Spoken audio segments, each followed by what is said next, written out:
নমস্কার বন্ধুরা, আপনারা সবাই কেমন আছেন? আশা করছি ভালো আছেন। আপনাদেরকে আরও একবার স্বাগতম জানাচ্ছি আমার ইউটিউব চ্যানেল ঘোষ ইনফরমারে। সুপ্রিয় দর্শক বন্ধুরা, পশ্চিমবঙ্গ সরকারের কৃষি দপ্তর 3রা জুলাই অর্থাৎ জুলাই মাসের 3 তারিখ 2026 একটি নতুন সার্কুলার জারি করেছে। এর মূল উদ্দেশ্য হলো কৃষক বন্ধু নতুন প্রকল্পে সমস্ত উপভোক্তার তথ্য পুনরায় যাচাই করা, যুক্তিকরণ করা এবং পুনরায় বৈধকরণ করা। বর্তমানে কি পরিবর্তন হচ্ছে? বর্তমানে কৃষক বন্ধুর তথ্য পিএম কিষাণ ডেটাবেসের সঙ্গে মিলিয়ে দেখা হবে। মাঠ পর্যায়ে যাচাইয়ের সময় সংগ্রহ করা হবে আধার নম্বর, ভোটার আইডি কার্ড, ব্যাংক অ্যাকাউন্টের তথ্য, জমির তথ্য অথবা স্বামী বা স্ত্রীর তথ্য। তার সাথে যাচাই করা হবে উপভোক্তা সরকারি স্থায়ী কর্মচারী কিনা অথবা আয়কর প্রদানকারী কিনা।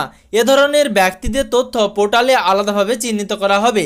তবে বর্তমানে সেই নোটিফিকেশনে কি বলা হয়েছে সরাসরি আপনাদেরকে স্ক্রিনে দিয়ে দিচ্ছি এবং এই নোটিফিকেশনটি বর্তমানে ইংরেজিতে রয়েছে।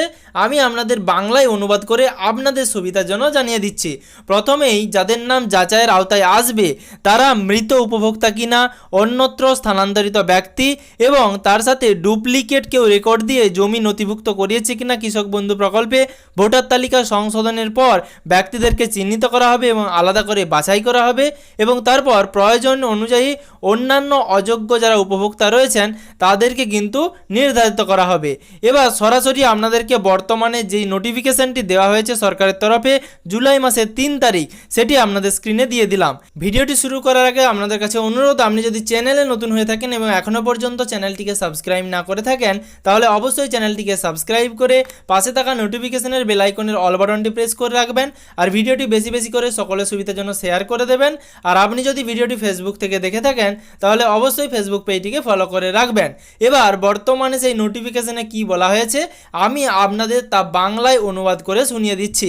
বর্তমানে এই নোটিফিকেশনটি পশ্চিমবঙ্গ সরকারের কৃষি বিভাগ দপ্তর থেকে এবং নবান্ন থেকে কিন্তু পাবলিশ করা হয়েছে। এবার সেখানে বলা হয়েছে কৃষক বন্ধু নতুন প্রকল্পের আওতাভুক্ত উপভোক্তাদের যাচাইকরণ, যৌক্তিকীকরণ এবং পুনর্নবীকরণ করা হবে।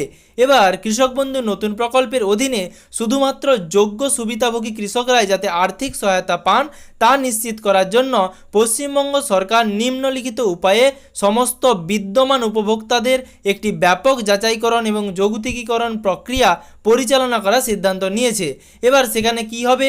প্রথমেই কৃষক বন্ধু নতুন প্রকল্পের উপভোক্তাদের রেকর্ড পিএম কিষাণ ডেটাবেসের সাথে মেলানো হবে যাতে সাধারণ উপভোক্তাদের চিহ্নিত করা যায় এবং যে সকল যোগ্য কৃষকরা এখনও পিএম কিষাণের আওতায় আসেননি তাদের তালিকাভুক্ত সহজতর করা যায়।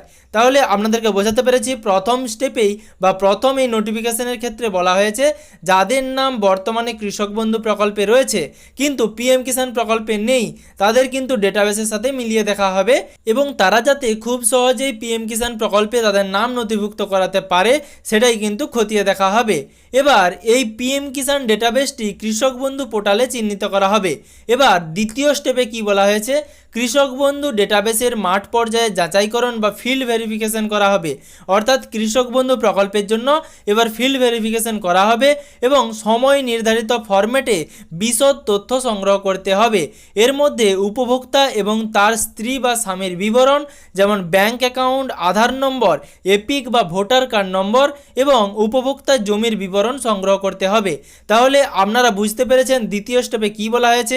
একটি নির্ধারিত সময় থাকবে, সেই সময়ের মধ্যেই যে উপভোক্তা কৃষক বন্ধু প্রকল্পে রয়েছেন তার স্বামী বা স্ত্রীর কিন্তু ব্যাংক অ্যাকাউন্ট, আধার নম্বর, এপিক বা ভোটার নম্বর এবং তার সাথে জমির সমস্ত বিবরণ কিন্তু সংগ্রহ করা হবে।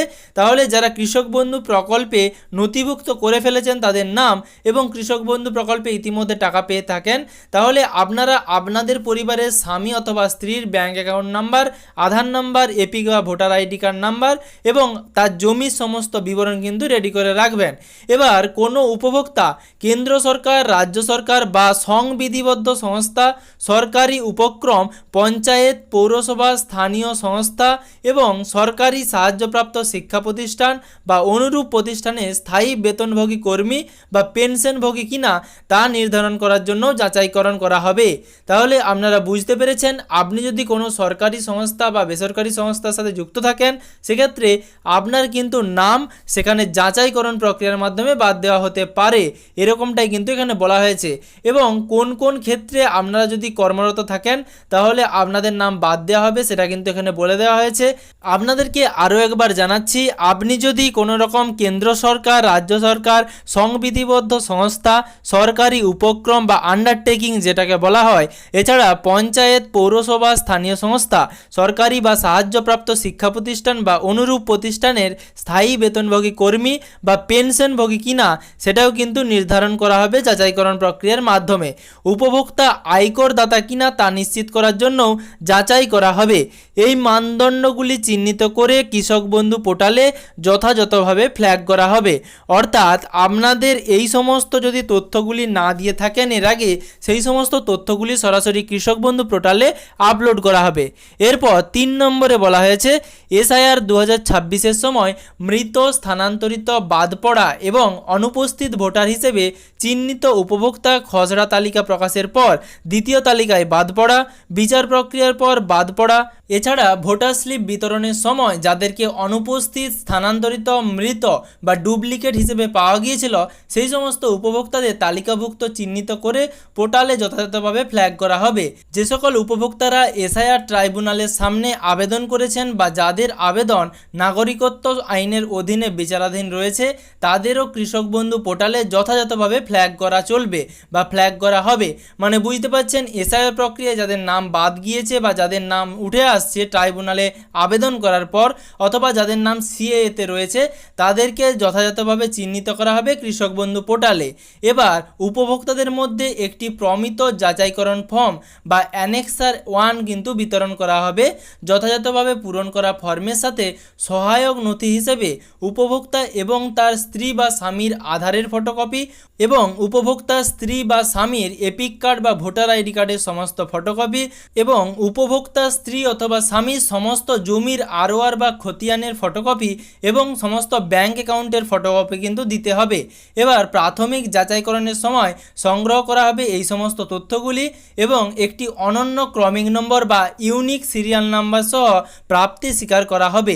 মানে আপনাদেরকে আবারও একটি ক্রমিক নম্বর বা সিরিয়াল নম্বর দেওয়া হবে। তারপর 5 নম্বরে বলা হয়েছে পোর্টালে সম্পূর্ণ অবস্থায় পাওয়া সমস্ত আবেদনপত্র অনুমোদিত কর্মীদের দ্বারা যাচাই ও আপলোড করা হবে।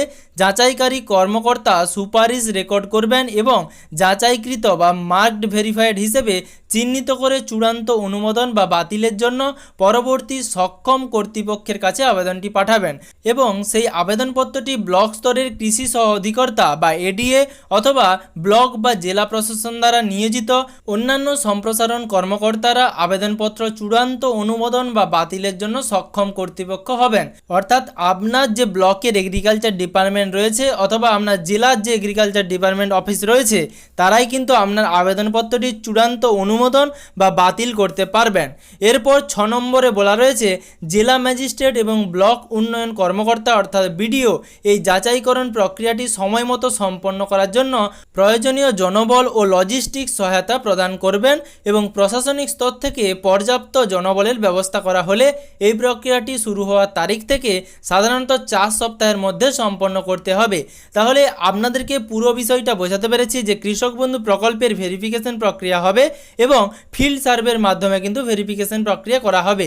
হয়তো ভবিষ্যতে পরবর্তী আপডেটে বোঝা যাবে যে কিভাবে ফিল্ড সার্ভেটা হবে, কোনো একটি জায়গায় ক্যাম্পের মাধ্যমে হবে না আপনার বাড়ি বাড়ি এসে ফিল্ড সার্ভে করা হবে। তবে কৃষক বন্ধু প্রকল্পের ভেরিফিকেশন হবে এরকমটাই কিন্তু বর্তমানে সরকারি নোটিফিকেশনের মাধ্যমে জানানো হয়েছে এবং কৃষক বন্ধু প্রকল্পে ভেরিফিকেশনের মাধ্যমে আমি যেগুলো আপনাদেরকে জানালাম কিছু জনের নাম বাদ যেতে চলেছে। কাদের নাম বাদ যাবে সেটাও ভিডিওর মাধ্যমে জানিয়ে দিয়েছি। আশা করি সম্পূর্ণ ভিডিওটি আপনার উপকারে এসে থাকবে এবং সম্পূর্ণ ভিডিওটি আপনার উপকারে এসে থাকলে ভিডিওটি বেশি বেশি করে সকলের সুবিধার জন্য শেয়ার করে দেবেন। আর আপনি যদি চ্যানেলে নতুন হয়ে থাকেন এবং এখনও পর্যন্ত চ্যানেলটিকে সাবস্ক্রাইব না করে থাকেন তাহলে এরকম নিত্য নতুন আপডেট পাওয়ার জন্য চ্যানেলটিকে সাবস্ক্রাইব করে পাশে থাকা নোটিফিকেশনের বেল আইকনের অল বাটনটি প্রেস করে রাখবেন। আর আপনি যদি ভিডিওটি ফেসবুক থেকে দেখে থাকেন তাহলে অবশ্যই ফেসবুক পেজটিকে ফলো করে রাখবেন যাতে পরবর্তী ভিডিওর নোটিফিকেশন এবং পশ্চিমবঙ্গের যাবতীয় আপডেট সবার আগে সবার প্রথমে আপনার মোবাইলের নিউজ ফিডে পেয়ে যান।